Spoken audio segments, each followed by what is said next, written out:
कळवण तालुक्यातील विरशेद बोळकीपाडा येथे अवैधरित्या गोड खनिज उत्खनन करून विनापरवाना क्रशरच्या साहाय्याने खडी फोडून विकली जात आहे। शासनाचा कोट्यवधीचा महसूल बुडवला जात आहे। याकडे संबंधित विभागाचे अधिकारी मात्र उघड्या डोळ्याने पाहत आहेत। शासनाच्या नियमानुसार अवैधरित्या गोड खनिज हा गुन्हा आहे, तरी देखील तालुक्यातील विरशेद या गावातील बोळकी पाड्यावर गोड खनिज उत्खनन सुरू आहे। पर्यावरणाची हानी होत आहे।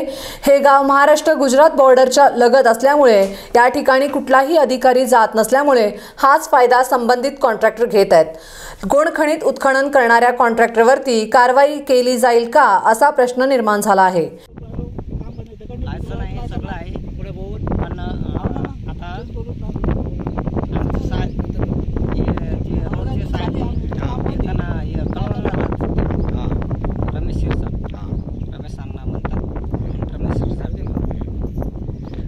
जे खडी क्रशर लावलेले आहे तुम्ही, ते खडी क्रशरचा परवाना आहे का?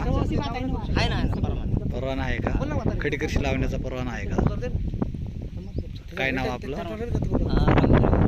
रवींद्र. तुमचं नाव? परवाना आहे ना, असं आहे ना, चालू रवींद्र आहेर, स्टार महाराष्ट्र न्यूज, कळवण, नाशिक।